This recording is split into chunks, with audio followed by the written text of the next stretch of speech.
Hello Penguinauts, I'm the Beardy Penguin and welcome back to Kerbal Space Program's Space Race. And right away we are arriving at Moho with the Daedalus. And no matter what Tape says, we're arriving first, okay? It might be in this turn, but this is technically during his turn. It's just we were 3 days into his turn, so we couldn't quite do it. Now, Tape, he declares that he is first based on whatever method means that he got there first, okay? So he's not consistent. So one time it will be, oh, I got there chronologically, or I got there in order of video. And every time I say I've been first, it's because I have been first actually in game time. So I've been there in game time first, and therefore that means I am first, Tape. So I was first to Minmus and I'm first to Moho.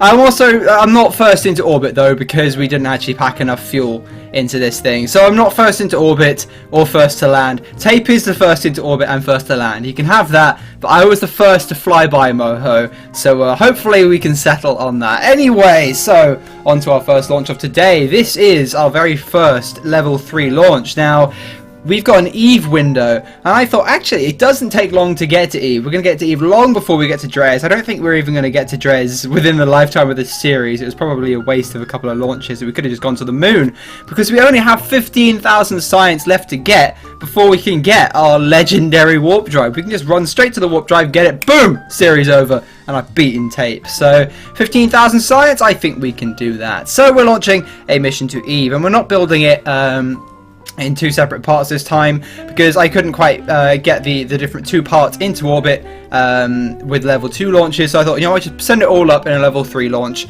and I massively overbuilt it, but that's fine, because you can never have too much fuel, especially when you go into the inner planets, and you've pretty much always got a massive slowdown burn when you get there. So we just got, you know, yet again, we just got one scientist, a single lone scientist that we're sending on this mission. And yeah, pretty much the same setup as the Dres mission. Obviously, we're not landing on Eve. We are going to land on Gilly, of course. But we've also got some new scientific instruments. We've got our magnetometer, we've also got a gamma ray spectrometer, we've got loads of cool stuff. And we've packed all of our new scientific instruments and stuff onto 2 atmospheric probes. So we're going to drop some probes into Eve's atmosphere, so we get science from the surface of Eve, and obviously from the atmosphere of Eve. And so they've got little heat shields and everything. And then our main spacecraft, this little lander, which is still the same as my Dres lander, so I probably massively overbuilt it, but it's fine. Shh, it's fine. It doesn't matter. So yeah, this is going to be landing on Gilly, which you can land on with a jetpack. So I'm not entirely sure why I took this entire this lander. Well, it's not massive, so it's fine. It'll be fine. And any fuel we have left in it, we can always just throw into the main fuel tank on the spacecraft. Now, we did massively overbuild this, so we've still got, even after performing our injection burn, we still have a bunch of fuel left in this stage. So we've got quite a bit of fuel left in that stage, and then we've also got all the fuel left in our nuclear engine stage. So I think we're going to be quite comfortable when it comes to Delta V on this mission. Now, anyway, let's talk about what happened last episode. Now, for some reason, me saying Americans were late to both world wars caused more controversy than bloody Brexit. If you're wondering, we're just doing a course correction on Juno 1 here, because that is actually almost at Juno, so that'll arrive next turn, I believe. And now we're just launching a new spacecraft. But no, we'll talk about that in a minute. No, we have to talk about this, okay? For some reason, a lot of my viewers are American, and for some reason they can't seem to take a joke, and they interpreted you were late to both world wars as you did nothing in both world wars. I mean, frankly, you did nothing in World War One. All you did was give us more meat to throw at the German machine guns after the Lusitania was sunk, which my great-great-uncle was actually on board the Lusitania when it was torpedoed, and he survived, which is a bit of my history for you. There you go. But yeah, frankly, yeah, you did nothing in World War One. But World War One wasn't really your problem, was it? So you didn't have to get involved. World War Two, though, you were late. Whether you claim to have done everything single-handedly or not, you were late to World War Two, sorry. World War Two started in 1939. You didn't join until the Japanese screwed up Pearl Harbor. So, no matter which way you put it, you were late. Oh my god, the amount of American national pride in that comment section. We may have been late, but we did everything single-handedly. Yay, oh, America!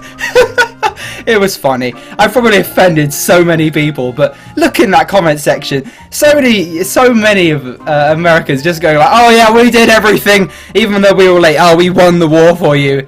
No, you didn't. Okay. Yes, we couldn't have done it without America, but you also couldn't have done it without Britain. We also couldn't have done it without Russia, especially Russia. If anyone did the most in World War II, it was Russia, because they lost like something like 28 million people or something ridiculous. That's probably a little too much. Was it 8 million? I don't know. They lost a lot of people. Like the Russian losses Russians lost more people in World War II than the rest of the countries put together, okay? So anyone deserves to claim they did the most, it's the Ruskies, okay? But even they couldn't have done it without supplies from the US, supplies from Britain, and obviously you had Canada, you had Australia, you had everyone. It was a team effort, okay? I didn't say that Americans did nothing in World War II. I said they were late because they were. And if you deny that they were late, then you're an idiot.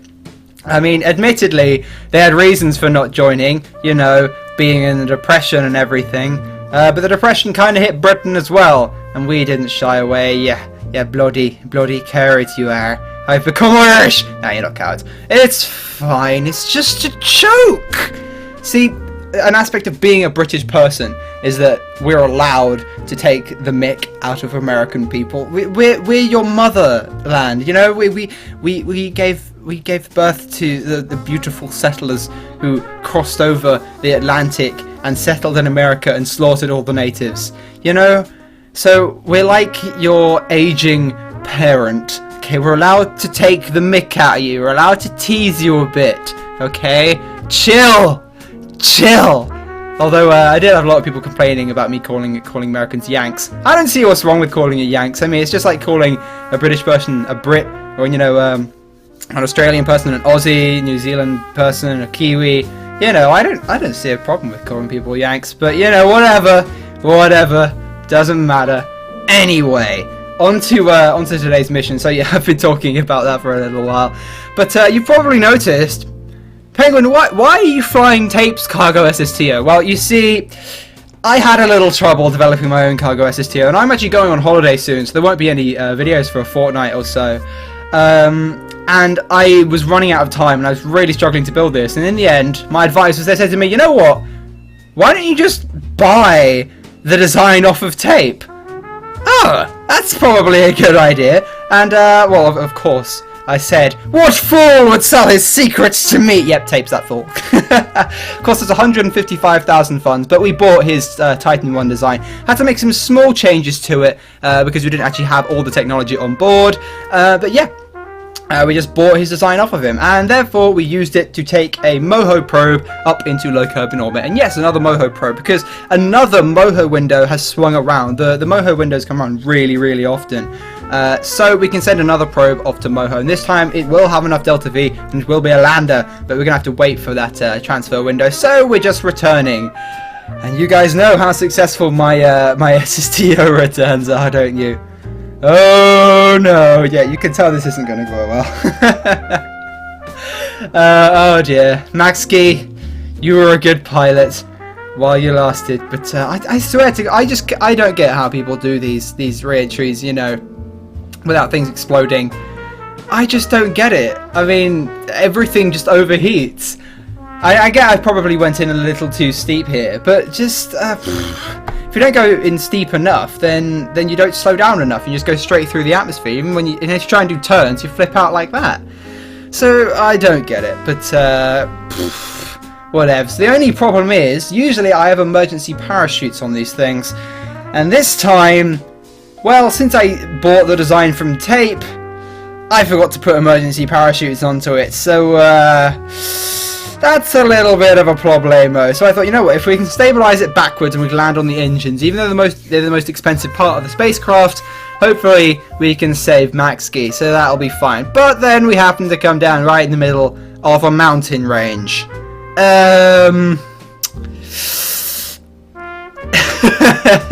They're trying to activate the engines, but obviously going backwards. No air's going to the air intakes, and smack! We whacked straight into the mountain, and that was the last we ever heard of Maxkey Kerman. She will be remembered. She died in the name of science. We were so close to the warp drive. she will be remembered. We might even name the warp ship after her. We'll name it the Max Key. That will be amazing. That's what we're going to do.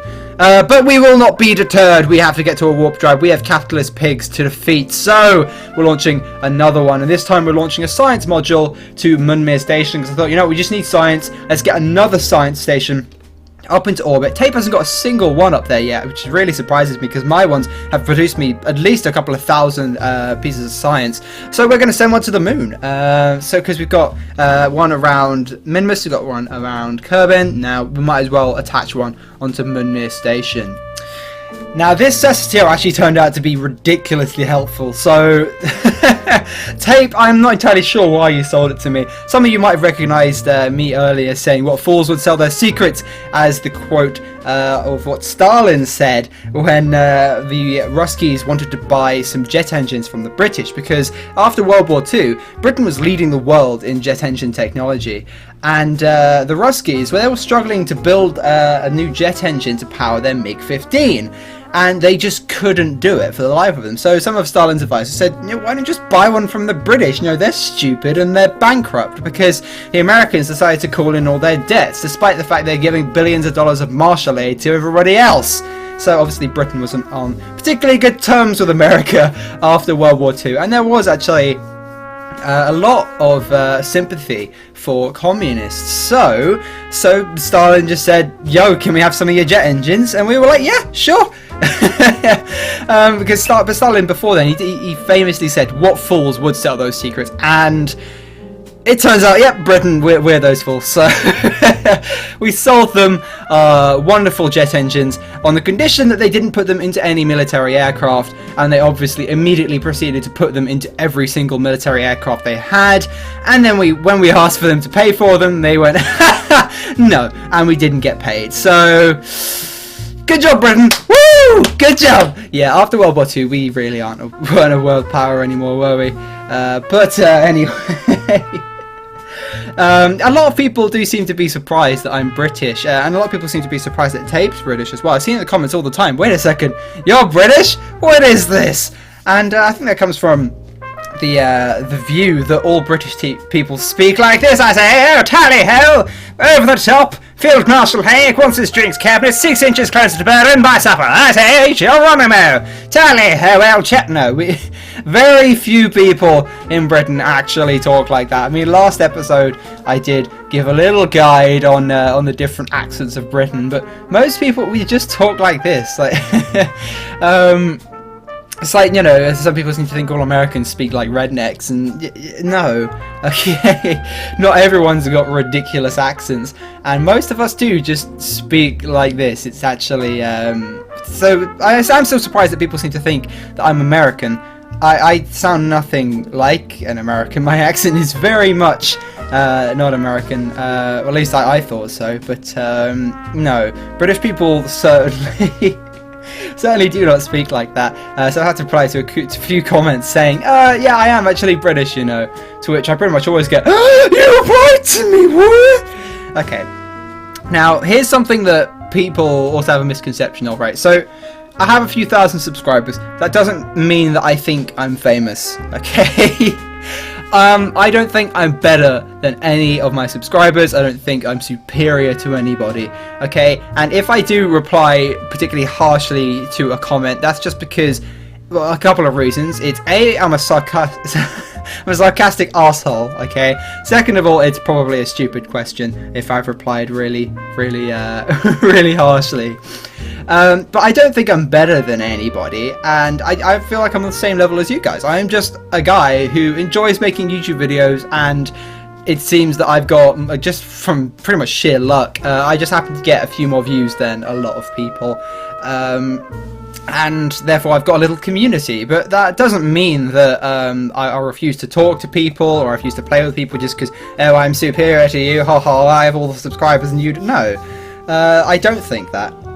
I'm just the same as you guys, okay? So that's why I play a lot of games with subscribers. I play a lot of War Thunder with quite a few subscribers, and one of them said to me, I didn't know whether to take this as a compliment or not. He said, you know what, Beardy? Before I met you, I thought Beardy seems kind of like a sarcastic arsehole in his videos, and now I've met you, I can confirm you are a sarcastic arsehole. Thank you very much to that subscriber. I guess it just comes with being British, you know. We're allowed to be cynical and sarcastic all the time, you know. If we weren't able to be cynical and sarcastic, we wouldn't be British, would we? It's part of who we are. It's our national identity. I mean, that's probably why Brexit kind of happened, just because all the politicians and everybody called our bluff. They're like, you won't vote to leave the EU. And we were like, oh, okay, you think we won't? Okay, fine, we will vote. And then kind of happened, which, to be honest, since politicians are actually, it turns out they really didn't expect it to actually happen. Nobody actually had any plans for it, which now kind of leaves me thinking, to be honest, this probably isn't actually going to turn out all that well, considering that Brexit probably isn't even going to happen. And if it's not going to happen, we're going to have some halfway deal or something where nobody's happy. But I mean, Theresa May does keep saying, you know, Brexit means full Brexit, but she hasn't done anything, and she's still delaying leaving the EU. And she also doesn't believe in global warming, which is a little worrying. And the tape said that, and I was like, wait, seriously, how can you not believe in global warming? Yep, Theresa May doesn't believe in global warming. Well, great. I mean, woman prime minister though, that's always fun. But I mean, some people seem to think, oh, that person's a woman, therefore we should vote for them instead of a man simply because they are a woman. Okay, that's, you can't vote someone in just because of diversity. Okay, then therefore you're being sexist as well, because you're just trying to vote a woman in simply because she's a woman because you think you should have more diversity because too many men. Well, that's stupid. You don't vote someone in just because of their gender. You vote someone in because you think they will be a good leader. Like Hillary Clinton, for example. Bernie Sanders! How did you not vote for Bernie? God damn it, America! I mean, we did vote for Brexit, so I can't really have a go at you for whatever you vote. I mean, I'm not going to start on Trump, but why didn't you vote for Bernie? I mean, come on, Bernie, you gotta feel the burn. Bernie was epic. I don't know why I'm getting so involved. Well, the reason I'm so involved with American politics is probably because I have a friend who's obsessed with politics. So every day I'd get the daily report of, oh, Bernie's doing this well, or Hillary's doing this well, and then he cried when Bernie didn't get the candidacy. But how did you not vote for Bernie? I mean, come on, he's such a cool guy. And a lot of people will actually say, well, you know, we haven't had a woman president before. That's not really a viable reason to vote for someone. Yes, obviously having a woman president is great, but if the person you're voting for isn't going to change anything, it isn't really going to be anywhere near as good a president as Bernie would have been, then just, okay, let's stop talking about politics. Stop talking about it, Bernie. Stop. Okay. But anyway, so we've delivered our Munmir science module. And this time we haven't got anybody in the spacecraft because I don't want to risk losing anybody else, and we've also covered it in emergency parachutes because I knew I'm not going to be able to land this thing. But we decided to go in quite shallow, so we went in backwards, went in shallow, and not shallow. Yeah, shallow, yeah. We're in a shallow angle, only to 40 kilometers, slow down a little bit, and just bleed off a little bit of velocity, then we come around again. Still blew off all our control surfaces. I don't even know how I'm meant to do this. Like, we're on the edge of the atmosphere, and everything has exploded. We're even going backwards with our engines facing into it. Nope, still exploding. I give up. Oh, god damn it. God damn it, re-entry heating. Why do you have to exist? Life would be so much easier without you, jeez. That's some good coffee. Now, yeah, I am a British person and I prefer coffee to tea. Sue me! Anyway. That is good coffee. I do like tea. I will be honest. I think I've asked in the previous video coffee or tea, but coffee, man, it's just so much better. Well, it has to be good coffee though. Like, bad tea always tastes better than bad coffee. Like, bad coffee, it tastes like dishwater. Whereas bad tea can usually taste okay. Well, it's pretty difficult to make bad tea. You just have a tea bag. Whereas coffee, there's actually a lot more. There's a lot more to it. You got to put the milk in first, and then you got to have your nice filter coffee. Instant coffee is for just don't have instant coffee unless you've got no other choice, or you just really quickly want some coffee. Like you have a caffeine addiction. Never have instant coffee. It's just no. You can't taste the difference between instant and filter coffee. You just don't deserve to live, man. Just, filter coffee is where it's at. And I have hot lava java. Is it lava java? Or, yeah, it is lava java. Is it lava java or java lava? Yeah, lava java, filter coffee. Have a nice coffee pot full of it. You put your milk in first and your sugar. You pour it in, you stir it. Nothing better in the morning. Apart from a mocha. Mochas, I do think, are a little bit better than a standard Americano. But, oh man, mochas. Who here likes mochas? Put a comment below if you love mochas. They're basically halfway between coffee and hot chocolate. So if you've got a bit of a sweet tooth like me, they're just heaven. Now you see here, I was going backwards and then I was like, we're not slowing down enough. And I actually purposefully put it into a spin. It actually took quite a bit of effort because this thing has got a lot of weight towards its back end. So it's actually quite stable going backwards. But I decided to spin it out on purpose just to slow us down, and then I deployed all our parachutes, and I thought, you know what, screw landing it on a runway like Tape seems to do somehow. Maybe I'll have to send some spies over, or maybe I'll pay him to land all my SSTOs for me. Considering capitalist pigs, they seem to be susceptible to bribery. But there we go. Now, without this spacecraft, we probably wouldn't have done anywhere near as well this turn. So, thank you, Tape. You're helping me beat you.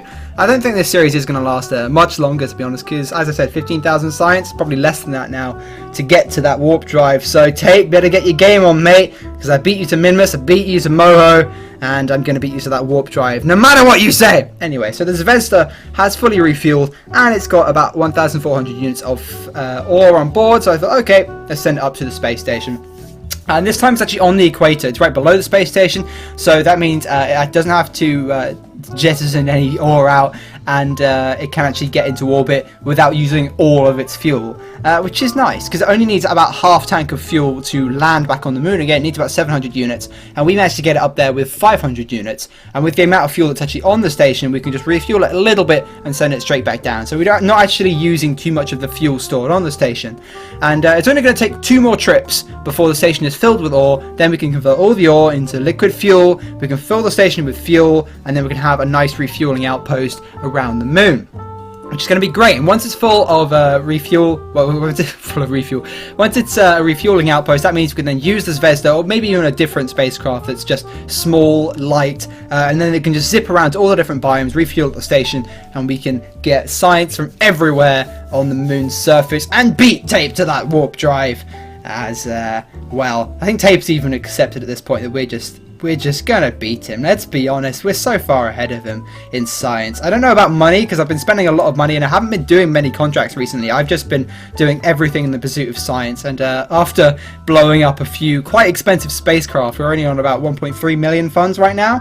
That's still more than enough to fund a lot of future missions, but we did start the term with 1.7 million, so I guess we'll have to complete some contracts soon. But once we complete this station contract, and also the contract to return some ore to Kerbin orbit, we'll have a lot of money at our disposal. So I don't think money is really a problem. We're just throwing everything, all of our funding, into getting science so we can rush straight to that warp drive. Because this series isn't about completing the tech tree, it is just getting to that warp drive and getting the necessary technology to power up and run the warp drive, where we've got really rudimentary nuclear reactors and we've got all the science equipment that we needed, so now we can just run straight for it. So hopefully we can finish this. I know Tape actually really wants the series to end now, because after I kind of came up with the concept of Fall of Kerbin and everything, Tape was like, oh my god, end Space Race now. I don't know what it is with me and coming up with series.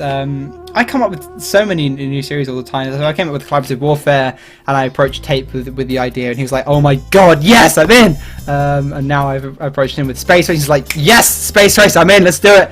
And now I've approached him with Fall of Kerbin, yes! You know, I find that when we were making up the rules and stuff for these series, it's just me listing things and Tape going, yep, that looks good, yep.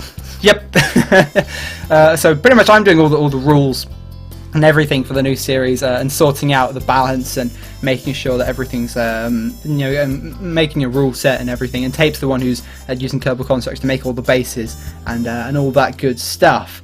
But anyway, so last time when we landed in an area of medium ore, we actually did a surface scan, which gives us far more accuracy in that area than the orbital scan, which means there's actually a small area of high density And the area we landed in was actually low density. It was actually green, as you see there. But that means we do know now where a high density spot of ore is, which means we can land, we can actually refuel and fill up with ore even faster, and we do this twice more, we fill up the station with ore, we get our station contract, go into Kerbin orbit with 900 units of ore, we get another contract for 600,000 funds, and then we've got loads of fuel to play around with, and we can get all the science from the moon and beat Tape to the warp drive. It is going to be freaking glorious. It's going to be amazing. I'm going to have another sip of my coffee. It's going cold in this video, damn it. Usually I just sort of sit playing a turn-based strategy game in the morning just to warm my brain up and just sipping coffee the entire time. But when I'm doing this, I have to talk. I have to use my vocal cords. It is actually the morning here because I didn't want to do it last night. Or the past few days, because it has actually been really hot in England. It's been exceeding like 30 degrees, so I've just been swimming and sunbathing and reading. So if you're wondering like, where are the videos, it's because I'm actually enjoying my summer holiday. Oh my god, what a crime! A YouTuber enjoying himself? That's not allowed. And anyway, so here we go, we come down, and just going to deploy our surface harvesters, start mining, and we're going to get refueling ourselves ready for next turn. But you know, in relation to that whole relaxing thing, I know Tape usually pre-records a load of stuff before he goes on holiday, etc. But for me, a holiday is exactly what it says on the tin. It's a holiday. It's a break. I don't want to have to think about anything. I just want to sit on a sunbed and sunbathe and read books. And I've got a load of Tom Clancy books that I'm going to be reading, and I just want to chill and get away from everything for a while, you know. So I'm not going to be pre-recording like a billion episodes of like XCOM or anything before I go. You know, I think you guys can live without me for a bit. As I said, I am just a guy, and I just do this because I enjoy it. I don't do it for money or for fame, or not that I really get much of either of those. But I do it just because I enjoy it, and I really do. Even though it may not seem it, I am a cynical arse. I do really love you guys, and you guys are awesome. All the support is great, and you guys really do make this channel worth making, and I really do enjoy it. But I do need a holiday, so I guess just deal with it anyway. So Daedalus 2 is heading off to Moho. It's using some horrible engines which throttle up at different speeds. So you see there, when I throttled them up really slowly, I had to use thrust limiters. So they've got the same total thrust when they're on max thrust, but they throttle up really slowly, and they throttle up at different speeds. Like, what the hell? Who invents an engine that does that? So that means it spins out all over the place while throttling up. So you have to be really careful while throttling up. But there we go. It's on its way to Moho, which we got to first. And I'll see you all next time. Goodbye, everyone.